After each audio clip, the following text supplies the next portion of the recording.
Alright guys, I told you it would finally happen.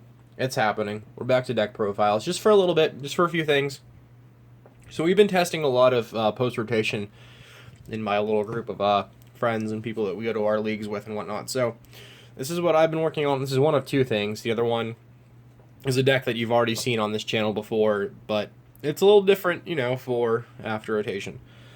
So I'm just going to get right into this. This is Quad Zoroark.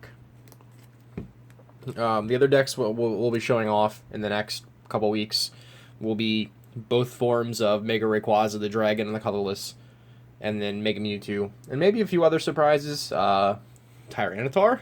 What? Anyways, so we'll just get right into it. So do know that this is for after rotation, Primal Clash on.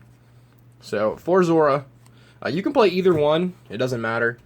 I just happen to have 4 reverse foil of this one, so this is what I'm going to go with. I never really ever attack with it.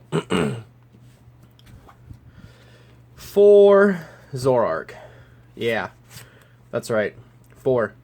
This is your MVP of the deck. Stand in, put a float stone on this bad boy, retreat for free.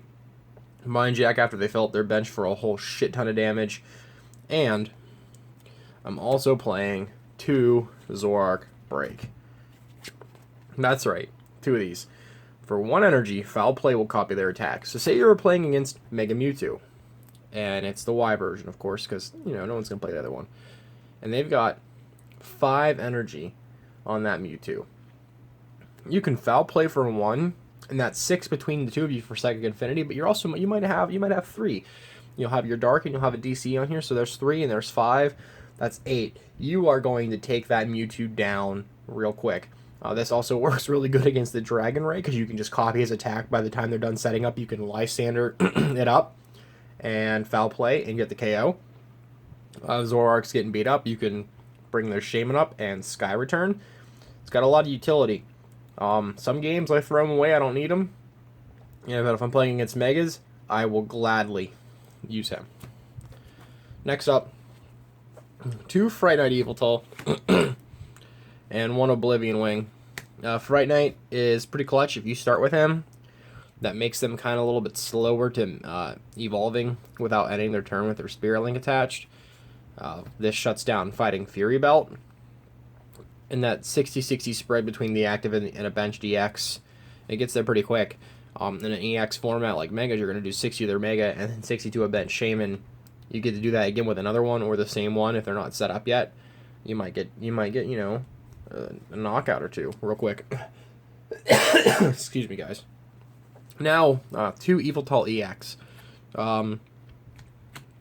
Need a secondary attacker that actually hits against some other decks that dump energy on, so he's there just for backup.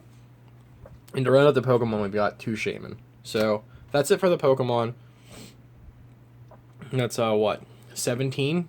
That's a lot, but you always are getting a Zoroark set up, and playing 4 means even if it gets prized, you're not going to get screwed out on that one.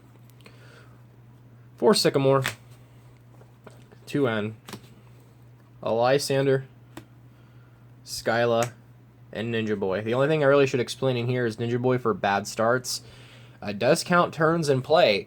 So if you're attacking with one of these Yveltals, or if you're stuck with a Shaman, and you have a DC on it and it's been there for a turn, you can Ninja Boy it into Zora and then drop your Zoroark onto it. That's happened a lot in testing. I wouldn't play more than 1 of these, but one's pretty good.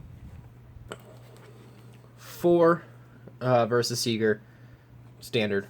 To keep reusing your supporters. 4 Ultra Ball. 4 Trainer's Mail.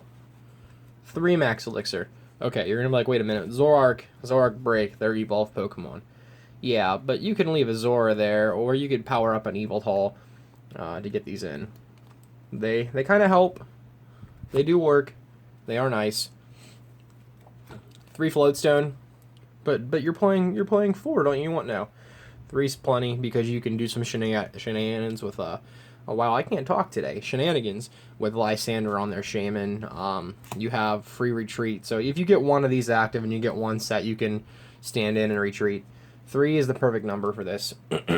Last 2 items Super Rod to put things back, or Energy to reuse Max Elixir if you have to, and Special Charge.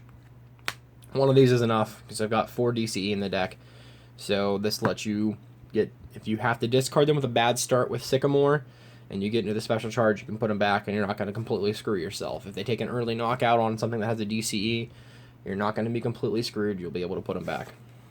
2 Reverse Valley. These are here just for the extra damage and to bump other stadiums. However, I thought about playing one of these and one Parallel City. It really just comes down to what you want to do. Hell, you can even put in Fated Town for Mega Decks. You can put in Silent Lab and, you know, play around your Shamans. That's also decent. 4 DCE and 8 Dark Energy. So in testing, this has been pretty well so far. I mean, I was playing a few other things and I made some changes. I was playing Eviltal Break. It just didn't work. I never got it set up. So I cut the Eviltals down to the 2 Fright Night and 1 Oblivion Wing. I was playing 2 and 2 and then 1 Break. I never got to use the Break for more than just an HP boost. And at that point, that 1 card isn't worth 20 hit points. Suggestions, comments, I don't know. You leave them, let me know. I would not play anything but the 4-4 line here. It's not quad Zoroark for a reason, you know. You're not playing 3 and 3. Just you want to play the 4. You want to get it set up. It's quick, it's fast, it does a lot of damage, and it's a good prize trade. If you don't slap these guys down, you can honestly win a game with Zoroark and Eviltal. So, one more thing, you know, you guys can have this code. It's for a breaks-in promo and whatnot for Pokemon League. I earned an extra one, and I already redeemed one, so I'm not going to give another one out. So, here you go. Thanks for watching. Don't forget to like, comment, subscribe. Follow me on Twitch.